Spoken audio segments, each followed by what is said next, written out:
Hello students, welcome to my YouTube channel.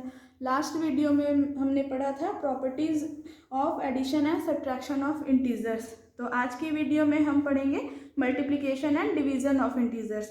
तो सबसे पहले यहाँ देखते हैं, जब टू इंटीजर्स प्लस में होते हैं तो आंसर क्या आएगा? प्लस में ही आंसर आएगा। जब वन इंटीजर प्लस में होगा और वन इंटीजर माइनस में होगा तो आंसर किस में आएगा? माइनस में। जब वन इंटीजर माइनस होगा और वन इंटीजर प्लस होगा तो हमें क्या आंसर किस में आएगा? माइनस में। और जब दोनों ही इंटीजर माइनस होंगे तो आंसर किस में आएगा? प्लस में। तो जैसे एडिशन एंड सब्ट्रैक्शन में हम लोग करते थे कि अगर एक इंटीजर प्लस में एक माइनस में है तो हम लोग क्या करते थे? माइनस करते थे और जो ग्रेटर नंबर होता था उसका साइन देते थे। मगर हमें यहाँ वैसा नहीं करना। ग्रेटर नंबर को हमने देख के नहीं चलना कि कौन सा ग्रेटर नंबर है, उसके पहले जो साइन है वो पुट करना, वैसा नहीं है। इसमें अगर एक इंटीजर प्लस में होगा और एक माइनस में होगा तो हमें सीधा प्लस माइनस माइनस में आंसर लेके आना है, इसमें आंसर में माइनस लगाना है। तो एग्जाम्पल के हेल्प से हम समझते हैं। तो सबसे पहले हम लोग मल्टीप्लिकेशन में समझते हैं।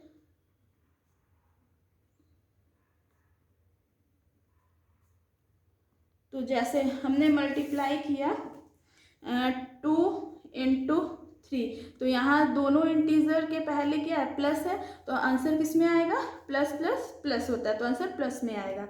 फिर अगर हम एक इंटीजर माइनस में लेते हैं और एक इंटीजर प्लस में लेते हैं तो इस बार 4 3 12 और इस बार माइनस प्लस कितना होगा? क्या होगा? माइनस।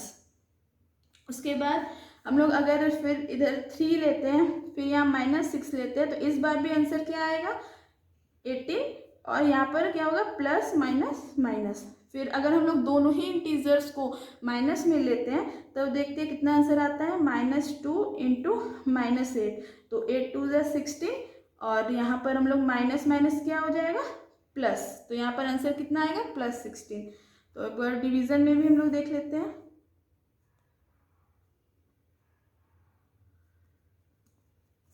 अगर यहाँ पर हम लोग 6 डिवाइडेड बाई -2, यहाँ हम लोग डिवीजन में देखते हैं। तो अगर यहाँ पे हम लोग 6 ऊपर लेते हैं और नीचे डिवाइड में -2 लेते हैं तो आंसर क्या आएगा? 3। और प्लस माइनस क्या होता है? माइनस, तो इसलिए आंसर -3 आएगा। फिर एक और एग्जांपल लेते हैं, -8 डिवाइडेड बाई 4, तो यहाँ आंसर कितना आएगा? 2। और यहाँ पर साइन कौन सा लगेगा? तो माइनस प्लस, तो यहाँ पर क्या होता है? माइनस, तो यहाँ पर माइनस में आंसर आएगा। तो ये हम लोगों ने अभी देखा multiplication and division of integers. अब इसकी कुछ प्रॉपर्टीज भी होती हैं, तो अब हम लोग प्रॉपर्टीज देखेंगे। तो properties of multiplication and division of integers. तो सब नंबर 1 प्रॉपर्टी होता है क्लोजर प्रॉपर्टी। तो जब इसमें हम लोग सबसे पहले मल्टीप्लिकेशन का देखेंगे।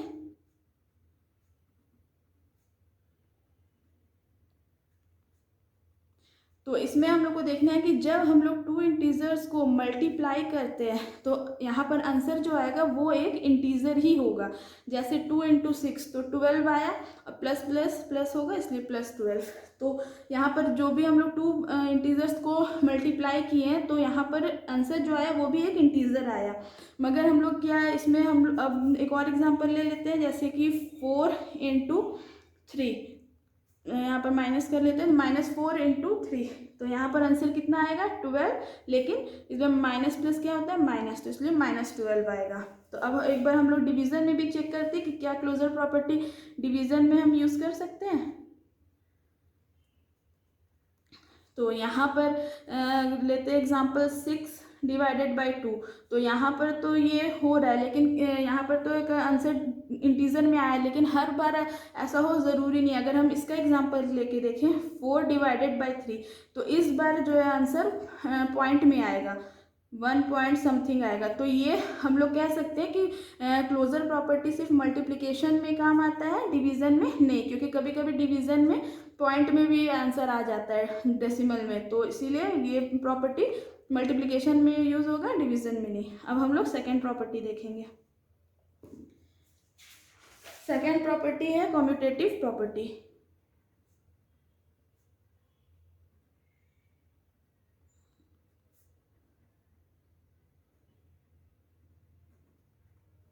कॉम्यूटेटिव प्रॉपर्टी को हम लोग किस फॉर्म में रिप्रेजेंट करेंगे? तो सबसे पहले मल्टीप्लिकेशन में ही देख लेते हैं।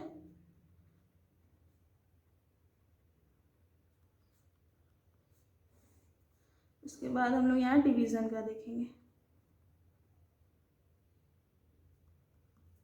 तो अगर जब हम लोग टू इंटीजर्स को मल्टीप्लाई करते हैं तो पहले इसमें हम लोग किस फॉर्म में दिखाएंगे वो दिखा देते हैं, a इंटू बी और b इंटू ए। तो इसमें क्या होता है कि जब हम लोग टू इंटीजर्स का प्लेस चेंज करते हैं तो आंसर सेम आता है। कैसे? जैसे यहाँ पर अगर हम लोग लेते हैं 4 इंटू 5 और यहाँ 5 इंटू 4, तो यहाँ हम लोगों ने प्लेस चेंज कर दिया तो आंसर में भी 5 4 5 20 और यहाँ 5 4 भी 20, तो आंसर सेम आया। मगर क्या ऐसा डिवीज़न में होता है? तो डिवीज़न में हम लोग एक बार चेक कर लेते हैं। तो अगर इसको हम लोग ए डिवाइडेड, इसको हम लोग इस तरह से शो करेंगे, A divided by B, B divided by A.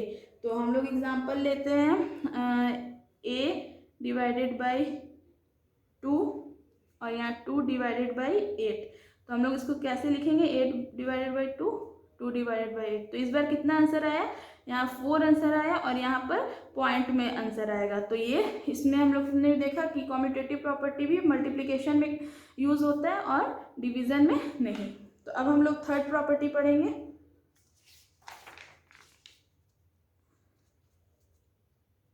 Third property है एसोसिएटिव प्रॉपर्टी।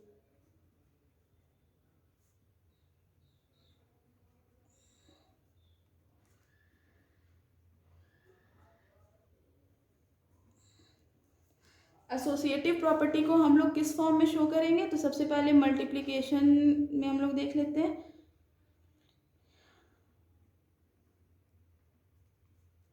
देन फिर डिवीजन में देखेंगे। तो मल्टीप्लिकेशन में ए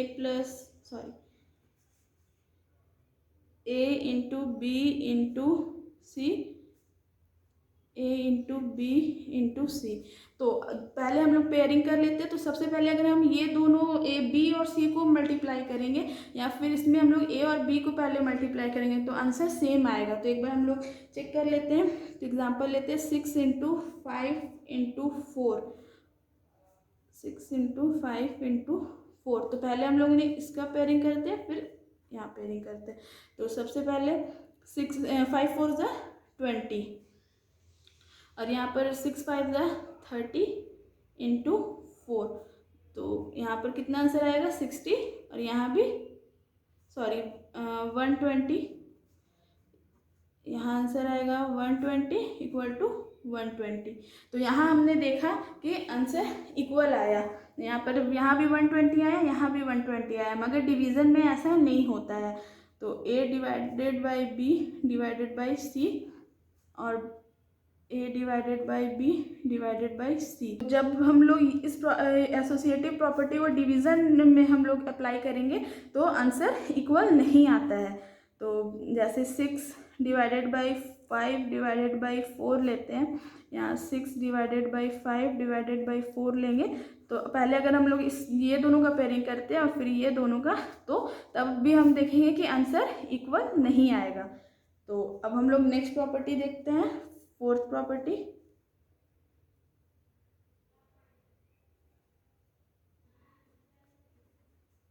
multiplication of any integers by 0। मतलब इसमें हम लोग को देखना होता है कि जब किसी भी हम लोग इंटीजर को अगर 0 से मल्टीप्लाई करते हैं तो आंसर हमेशा 0 ही आएगा। जैसे 2 इंटू 0 तो आंसर क्या आएगा? 0। 4 इंटू 0 तो आंसर क्या आएगा? 0। तो किसी भी कितना भी बड़ा इंटीजर क्यों ना हो, अगर हम लोग उसे 0 से मल्टीप्लाई करते हैं तो आंसर हमेशा 0 में ही आएगा। जैसे 216 लेते हैं, 216 इंटू 0 तो आंसर 0 आएगा। तो अब हम लोग एक और इसके बाद नेक्स्ट प्रॉपर्टी देखते हैं, fifth, multiplicative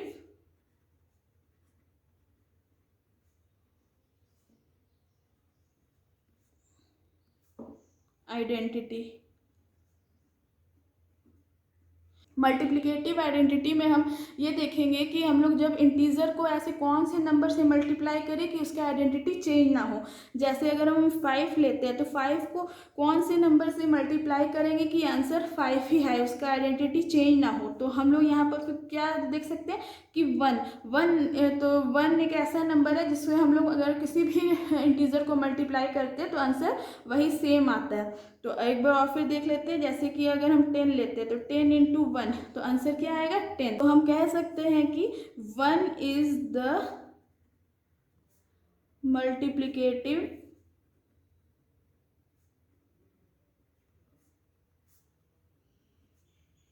identity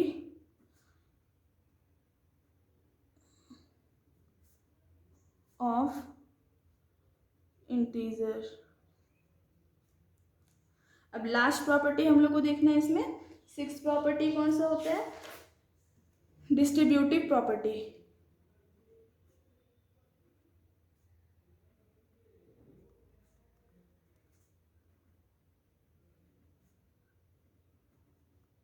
distributive property में हम लोग देखते हैं कि जब हम लोग मल्टीप्लाई करते हैं तो उसमें हम लोग डिस्ट्रीब्यूट कर देते हैं इंटीजर्स को। जैसे कि अगर वो कोई भी डिजिट इस फॉर्म में है a इंटू बी प्लस सी के फॉर्म में, तो इसको हम लोग किस तरह से मल्टीप्लाई कर सकते हैं, इसको हम लोग डिस्ट्रीब्यूट कर देंगे। मतलब ये a जो है ये यहाँ पर मल्टीप्लाई हो रहा है तो ये सिर्फ b से मल्टीप्लाई नहीं हो रहा है, ये ब्रैकेट यहाँ दिया हुआ है तो ये पूरा ये ब्रैकेट के अंदर जितने भी इंटीजर्स होंगे ये सबसे मल्टीप्लाई होगा।